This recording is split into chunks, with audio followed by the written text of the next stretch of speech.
nuko rero twababwiye yuko tuzakwakira abatumire bacu turaza kuraba ukuntu dushobora gukwakwanya dushobora kumenya byinshi ku baririmbyi bacu.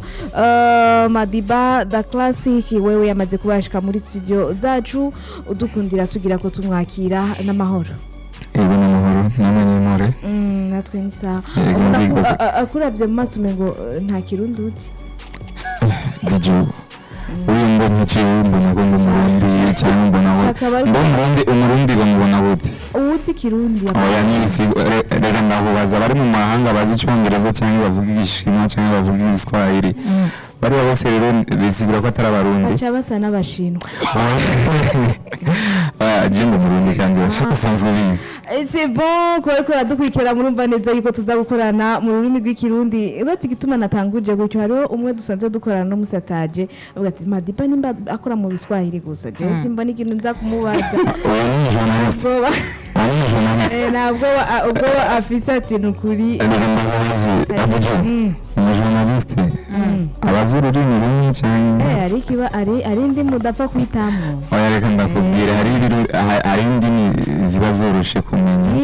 hari igiswahili naho wakuriye ni Madiba n'umusuko turavugana umuririmbyi ariko kandi mwama muko muramukira mugabo yamari kuragira utuntu tudu stop niho ndi nkagira ga stop Madiba nibiki bituma ngaha agacirere kiwe ngaha gati agaciro ubu tugerageje kuraba ko mutavuga ko ubu umuntu abari karakora mukaraba akahise jakahise nagasize inyuma warabihevye ubu twitege yuko umuvugo kwitega ikibona uvuga ikibona nambo Ivo nararindiriye video pi jambo kandi ndabonye iyi yindi iciye isubiriza bimeze gute iryo twabaye buyegezeho gato wicanke ubwo biraho mu bisanzwe ijya ndirimbo video wari karayikora yari John La twari twamaze kuvugana byose amahera twamaze kuvugana twari twamaze no kumuriha hari hasigaye ko twebwe tujabuka tugiye gukora kuko yari gukorerwa mu Rwanda ariko bivanye n'ibintu bimwe narabonye Double J yarashoboye kugira kwakira ikibondo ciwe so bijya bintu byari mu bintu byateye nyine ukuntu cyatumira nk'abarindiriye kidogo but ni project stand by and kuvyerekeye ya kilo je musanzwe mubizi ifise ibikorwa byinshi nta mpamvu yo kubaciriza yes Ivo why location mwashimye ko yoba mu Rwanda iyo proposition twaricaye hasi turaraba mugabo wazanye iyo proposition yari Kiko so twari twamaze kurya byose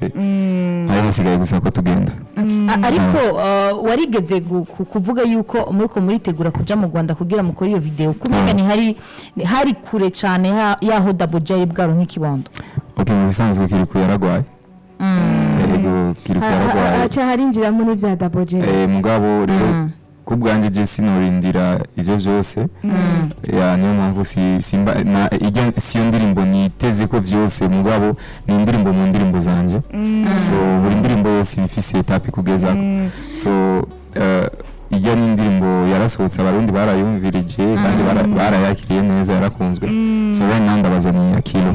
twitege iki rero kuri Ivo mbere ko tuja kuri Wakilo twitege yuko ivyo byose biri hagati n'ivyamara kurangira itegereza gukorerwa video uko nyine ujije kubivuga n'ivyamara kurangira tuzobazanira updates ariko uwo bikigoranye cyane kiri kwa Heruka Dubai Double J kuvyara mugabo ari ngaha uwo gushikisa musubiye kandi kubivuga nako bisuye kandi kugoranira heye it's a matter of time if like we combine our time together and everything will be possible maybe we might do it the time will tell muda ndo tutangua sasa utuambie sio way it's not over till it's over yes kuri programme ya Ivo urumva yuko kucushima ati reka rero ndabahe iyi byavuye yuko ubona ati video izohavibone kitevye reka mbe ndabahiyi cyangwa ubundi programme yo gutanga indirimbo yariye mu bisanzwe mfise ibindi bikorwa twari twakoranye na John La mugabo na nyene nirahera so mu ndirimbo nsanzwe mfise ya Kilo ni video yakozwe na director Oli Black so vuba nayo nyine irasohoka ari video so twashimye kubahereza audio musanzwe mubizinda mu mizimo Ramadan twegereje Ramadan birashoboka kuba ndiko nditegura nyine kuja muri Ramadan meze neza so nahisemo kubahereza kwanza iyo audio mube murayifilinga bisigura yuko mwebwe abamizirma mukora kano kazi mwinje muri Ramadan ucubanza kwanza ugahagarika ibikorwa byose ku bwanje mugabo ni la majorité ni idini Ramadan ni wanasema ni mwezi mtukufu wa Ramadan so nukwezi kwahebewe ibikorwa by'Imana nukwezi ko gusubira Imana yawe kwitabira cyane gusenga so kubwanje je naho ndumuririmbyi nibisigura ko nibagira Imana kandi Imana twese dusenga nimwe uri mu Kristo uri mu mizima dusenga Imana imwe gusa idini nizo zitandukanye kandi ngabumva ko tuhinjiye cyane twahava dukesha ikiganiro sino kumva ati ndaruhutse ndafashe decision yo kuvuga ati nta miziki nshaka kumviriza ngira niyegereza Imana mugabo nyene ivyo kuririmba Imana ni byanga mu bisanzwe twebwe mu bamizilmo abasanzwe babizi music is haram so just no bihagarara ko cyane reka tugende sino ibiharamu gumye uri kurabikora niyantari batureka tugende urumva neza yuko izo bari nakajyo ko gusubira kubona video inyuma ya Ramadan anytime yashobora gusohoka kuko iri ready director by the way ngujya hajya aho yicaye urayifise no mu ntoki nibaza ko hasigaye titles titles yenye yakiro ifo ko tumenye ko ari yakiro ariko tugarutse nyine ku ndirimbo ya Kilo iri mu ndirimbo za usanzwe barakoze ryari no munsi tukayibona imaze imisi 4 gusa ku rubuga rwawe yakozwe ryari mu bisanzwe ya Kilo ni indirimbo nakoze kera nayikoze igihe nakora ya Munene so je nkunda gukora indirimbo zizokwamaho so kubwanje jewe nka Madiba ubu nta ndirimbo nshasha ndi gukora ndi gusohora stock gusa nimwe mvuga ati ya Kilo ivo sawa utu dutaito tuzajyari uri muri mood imeze gute kugira uvuga ati akangira akagataito mu bisanzwe ni creativity tu no kuzana ikindi kintu kitari bwumvikane mu matwi y'abantu kuko ugerageje kumviriza ya Kilo ya Munene ni giswahili cy'abakongomani naho tutarabakongomani ngwabo ni giswahili basanzwe bakoresha muri Kongo so nagataho mikaba koroshe kwinjira mu mutwe w'umuntu kandi nibisigura ko ari title gusa usanga mu zindi title urumva so usanga ari akantu kari identical unique at the same time ugiye kwirondera usanga byoroha cyane ku mbuga ya Kilo rero ku muntu adatahura washatse kuvuga iki mu ncamake ya Kilo ni message y'urukundo ni message ni content irimo the circumstances of life ibintu uba waraciyemo n'umukunzi wawe ibihe muba musanzwe musangiye muri kumwe ibihe nyine by'ubuzima bw'urukundo nk'umuhungu n'umukobwa muba mu partage so ni inspiration yaje nk'uko izindi zisanzwe ziza urukundo ruba rwasaze gushikaho umuntu yitwa mama nyine mama bako baratwumviriza bubaho yes nuko turabona nyene kuvyerekeranye n'urukurikirano rukuraduha ubu urugenda nyene uduha ariko haraca umwanya munini kandi unatubwiye ko ni stock uri kurasohora ni stock ingana gute twitegeye ku mwaka wa 2025 hose hazoba ariko harasohoka iyo stock nyene oya nibisigura ko ari stock gusa so kwa misohoka hari izindi ndirimbo ziba ari nshasha bivanye n'amakolabo tuba twarakoranye n'abandi bantu bo hanze nabo ngaha so it depends ni stock ariko indirimbo zingana gute more than 400 chogin nibuka nari mfise 400 chansons ubu nibaza ko zoba zigeze mu makace sa narije nyene studio wihindukije uba winjiye ibyo ntibisanzwe kugira studio hama ntusore good quality ntacyo biba bimaze but je ndagerageza kwihereza umwanya kugira ngo uri igikorwa cyiza kugira ngo ure umuziki ushobora kuryohera abakunzi b'umuziki abariko barumviriza uwo muziki uti like this guy is doing good music. Ariko rero kugira mu ndirimbo zishika amajana n'canke zirenga uca utoramwo indirimbo ya Kilo kubera iki ya Kilo washatse kugira iki kwe kutatoye yindi watoye iyo ndirimbo ya Kilo ifise message yayo kandi ifise creativity zayo kandi n'igihe cyacu nibaza ko ari iki kiriko cy'Kilo. Madiba agiye muri studio abafise mood iyihe canke nihe mood ushobora kuba ufise udashaka kuja muri studio? Je na mood ndaba mfise uko je uko meze kubatanzi je ndi umuntu ari calm ubwo abafise vibe mvugana n'umuntu ashaka ko tuvugana mugabo je ndacokoza kandi je ndi umuntu ari funny but ndi serious very very serious mukazi canke muri byose ndi like ndi serious gusa mbashaka umuntu nyine iyo turiko turayaga like talk to me with respect. I respect you ndakubaha nawe uranyumviriza mugabo kublaga ivyo nibisanzwe ndablaga nta muntu ari seriye ariko asaba ngo bablock abantu ngo nta seriye birimo none ushaka imari yanje bayitwara ibebi vraiment ni interdit kandi rero ku muntu azi neza ko akeneye block yawe azokora ibyo mapema sana block navyo gufata phone y'umukunzi wawe je gufata phone yawe ni sawa mugabo umukobwa gufata phone yanje apana kandi ico kirarangiye nuko nyene niko harira ministere shasha arashobora kuyitanguza imero uko ushikiranganje kira bivuga rero tutushire kora kaburungu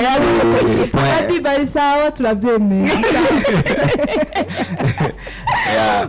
Gesi uno munsi tuko turabona ibikorwa byawe kandi birasaba n'uburyo hirya nino. Madiba no musabarizwa hehe ni timu Madiba gusa canka hari umuntu yahagurutse avuga ati nigera nshiramo umutahe? Right now is Madiba but we have some updates vuba tugiye kubahereza bivanye n'abantu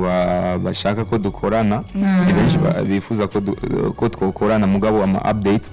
arimo kuko hariho management cyangwa status ziko turi bashaka gukorana na Madi Music tutaramenya byinshi ngo tunjire no mu mizi tumenye ati ni bande cyangwa gutya wowe wibaze ko uburyo ubona ko mwokorana ari bwa gute like bamenya ibintu byose in music change in any business whatever you're doing whatever you are wishing to like propose it should be a win-win 50-50 partner for me right now nta muntu twokorana atari partnership nikihe kintu rero abo bantu boba bashaka ko mukorana wewe bokubwira ukore ntiwemere ko ushaka kugikora canke amasezerano yanyu adashaka kugira mugiye contrat intérêt yo kuneza imbere ihari nta mpamvu yo kwigira Kilo ifuke byose bigira Kilo ariko ndi umuntu ari simple kuvugana nawe ufise icyo ushaka ko twoyaga it's easy nta mpamvu yo kugira amadute ari ukuntu abantu bashobora kwiyumvira ngo gukorana na Madiba it's expensive no biravana n'ingene umuntu agupropose kuko hari abantu mukorana atani ikintu afise mugabo bariko arashiramo idea ziwe so jewe ndakunda cyane umuntu afise idea kuruta umuntu ashira ko gusa amafaranga so niyo mpamvu gushika uno munsi nimba ata management ndajamo no kubera benshi bifuza kuronka izina baciye ku muririmbyi ariyo mpamvu kenshi abaririmbyi bo ngaho uzosanga bidoga uti ujye mu manager yaje kubera gusa aronka izina amaciye so for me I don't want to commit the same mistake ariko rero ni ke kintu kano kanya Madiba ariko arifasha wenyene abona yuko abuze ku buryo wewe yo kwemerera yuko ashaka kuja muri management ikintu Madiba kano kanya yoba abuze mu kazi kiwe ko tuma wewe wemerera yuko ushobora kuja muri management? Umuntu ni kwije mbuze byinshi ni byinshi mbuze management yo gufasha kuko management irafise ikindi kintu ifasha umuririmbyi ariko nanjye nsanzwe mfise management yanje ya Madi Music. Ariko rero kubona Madiba akunda cyane twavuga yuko nka 70% akunda kuririmba igiswahili, ivyo ntibituma yuko Madiba ashobora kuba aboneka mu biteramo bike ngaha mu Burundi. Oya ahubwo buriya reka ndababwirire ikintu je kuba naramenyekanye kwanza mu gihugu ntabwo ari indirimbo y'ikirundi naririmbye, ntabwo ari kirundi, kandi icyo kintu cyo kuza barabesha abantu ngo nyuma ko umuntu aririmba ikirundi, oya I have confidence in that. Kuko no guha example y'indirimbo nka 5 zakunzwe ziwanje atakirundi zirimo, mugabo kuririmba ikirundi hari ikindi kintu wunguka, kuko kuva natanguriye kuririmba ikirundi hari abandi bafana wacuronka, but nibisigura ko utaronka shows, utaronka like mugabo kuba updates gusohora bishasha bajya ba promoter babo bariko bakora amashow, bo bakeneye umuririmbyi ari hot, bakeneye umuririmbyi ari on trend. So kuba utarimo bivana kwanza na budget yawe usaba, bikavana na budget bobo baba bagufitiye, baba bashize muri iyo contract yawe. So kubwanje je ndinvesting muri music, niko kazi. So sinshobora kugenda kuri show ngo ndirimbire ubusa. No, it's not possible. Tukiri kuri ico nyene kuri Madiba bivanye n'uburyo yobashira mu muziki wiwe n'ayahe mahera bamuha muri show ntiyemera. Biravana, ibyo ni ibintu biba biri hagati ya management yanje n'abashaka gukorana nanje. Mugabo amahera rero kuri show we uyaharura gute? Ubanza kwanza akora aba plays canke abayiteguye biba bigenda gute? It depends n'ibintu uba uje kumusaba, kuko jewe ndi umuririmbyi uko je sanzwe nkora sinzi ko ari uko n'abandi bakora. Haba hariyo gukorana n'aba dancer, kuko jewe umaze gushika kuri stage je ndiko nda performinga, aramaze kubona stage yanje, je ndi umuntu yanimatinga, kuko abantu benshi bibaza ku performinga no gufata mic uba ufise hit ugatanga micro gusa abantu bakaririmba nawe ukaririmba. No, the meaning of insiguro ya performance ni kugenda kuri stage ukaryohera umuntu akubona, of course, ukentertaininga, ukagira nyene kugira umuntu abaje hajya kuri iyo show yumve ko like this guy sibijya gusa tubona mu ndirimbo, arafise n'ikindi kintu kiri muri we ashobora kuduha like the image of stage. So stage sukurira aho gusa ugatanga micro abantu bakaririmba nawe ukaririmba. No, nuku making sure umuntu yatanze amahera yiwe akinjira akaraba performance yawe akaryoherwa, agenda aryohewe. So kiriya kintu nico kintu jewe ndaba cyane, and at the same time haba hariho itandukaniro ry'umuririmbyi aririmba live music cyangwa umuririmbyi aririmba playback cyangwa umuririmbyi yurira kuri stage n'aba danseur cyangwa umuririmbyi ashobora entertaininga aba audience, kuko aba hariho connection hagati y'umuririmbyi iyo ari kuri stage n'abafana. Hari umuririmbyi ashobora kurira stage afise amahit menshi akamunanira guperforming, of course. Hari umuririmbyi ashobora kurira stage indirimbo ziwe ntabwo bazizi, nta n'ahantu na hamwe, but yuriye stage ugaca usanga ari vibe. Nguhe example, abaraperi kenshi baba bafise iyo strategy, usanga ntabwo babazi, mugabo yuriye stage agatera freestyle, usanga public ifise vibe. Nguhe example, murabona Mr Champagne, je nkubaza ko mu Burundi umu artist dufise akwiriye kubaho, simvuze ko ari we wa mbere, but akwiriye kubaho kuri stage. Champagne ari mu bantu bafise vibe, yagiye mu Buganda baramumenya, so that's it. Urumva connection with the audience, that's performing. It's n'ikindi kintu. So ni kumenya gutandukanya ivyo bintu bibiri imbere yuko show cyangwa uhamagara umuntu kuri show. Uno munsi urumva neza yuko umumunsi aba afite target mu bintu aba ariko arakora. Uno munsi Madiba ku bintu biri kubiramwinjiriza cyane ni hehe? Ni aya ma platform kubiteramo nitubona ahantu hinyegeje tubona ati nukuri ariko harinjiza kimya Madiba. Aje nubabwiza ukuri, naricaye umwanya munini nariko ndakora muri music, but kiriya gihe hari inyuma novuga ko nariko ndubaka izina kandi nariko ndiyubaka mu buzima busanzwe mugabo nta kintu nari mfise mu mufuko cyagiye ariko ngerageje kuraba ubu ndakora music ikanyinjiriza kandi nabwo ari bimwe simeze nka kera nabwo ari cyo kimwe so ikintu nakubwira byose biranyinjiriza ubuzima busanzwe akazi nsanzwe nkora na music byose birakombina ya uno munsi urabona yuko uko biri kose aho wavuye naho ugeze ubu abantu benshi barabandanya bariko bariyongerana cyane cyane ku mbuga zawe wabwiye iki bitega iki kwa Madiba? First thing first ku mbuga zanje nuko kwanza bogenda bakagira subscribe on my YouTube channel nuko bogenda baka following page zanje za Instagram ni Madiba the Classic and Facebook hariya hose so vuba ndabahereza update yabawe maso gusa ngeze nuko urazi neza yuko ari kubandanya muko muramukurikirana wandika Madiba the Classic hama atari ngaha ku radio umwanya wose mushobora kugira ico muvuganye umwanya wose ushobora kugira ico umunganiye ni ngaho nyene upfa kwandika Madiba ijya the uca wandika hariko the Classic hama ukaca ushobora kuraba n'izindi ndirimbo zose zitandukanye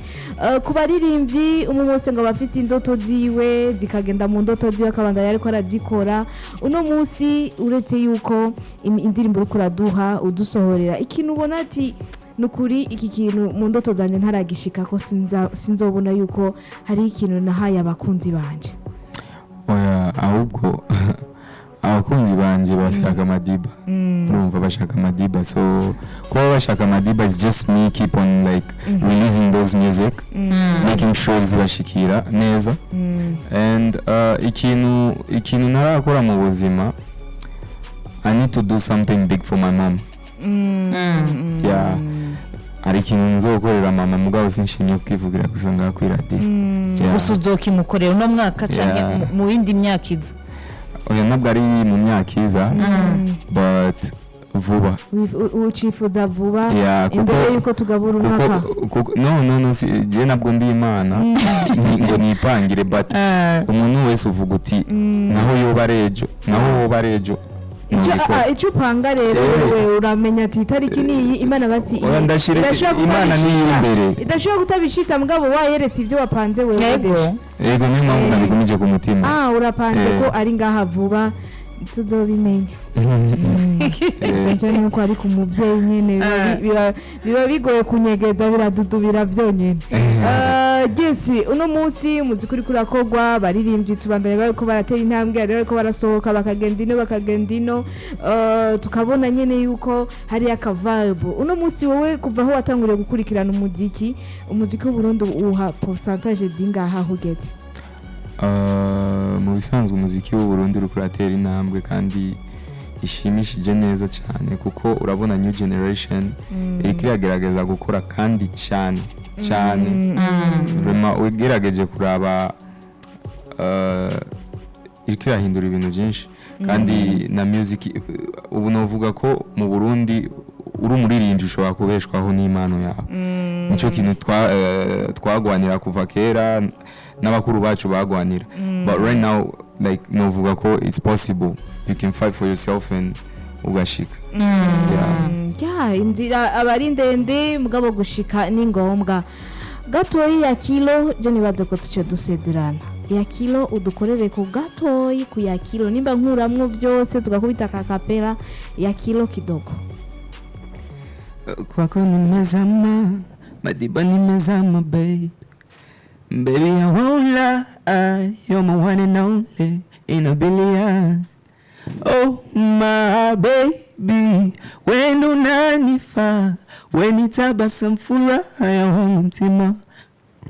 ni byinshi my baby twaciyemo ni byinshi wubatse ku mutima wanje uramukuye muri mood ya thank you very much tukaba twari kuvuga ko ari karaoke niyo byari kubandanya ngira ko bumvise bakumvise ikintu cyo cyose wumva ubwira bariko baradukurikirana na cyane abakunda ibikorwa bya Madiba icyo nubabwira bose imbere kuri YouTube igikorwa kiri tayari on YouTube so vuba ndabahereza nkuko nabibabwiye anytime the video is dropping so bo baragira subscribe uri anyumviriza right now ndamusabye kandi nciye bugufi cyane uko dikora amaza nuko tugiye twinjiramo kwa gatatu itariki imwe uno musi turi itariki 15 hasigaye iminsi 3 bisigure ko iyo video tushaka kuyitega muri ino minsi 3 like it's a surprise most of the time Jane drop is indirimbo ubwo gusa n'abafana turashaka gusaba uri umufana ugende wayiduhaye ugende wende uturiye uko ushaka pakiti tuzura wayiduhaye tega abafana turasaba tanga ayo mamega rero tanga nimero vuga ni 60 ko nimero ni 6911 utanga mamega rakize nta nimero botora nimero yisohora sinzi ko ari umunywanyi tugenda twakiriye allo oui namahoro allo akabagiye gutyo neza na neza reka tugushimire Madiba ngaha ni muhira karibu cyane n'ikindi gihe hari ibikorwa bya byo byose turagusaba cyane uzoshike ngaha bidushikirize nasi murakoze nawe ku kanya tujije kuba twicenga kuri no microniteka everyday so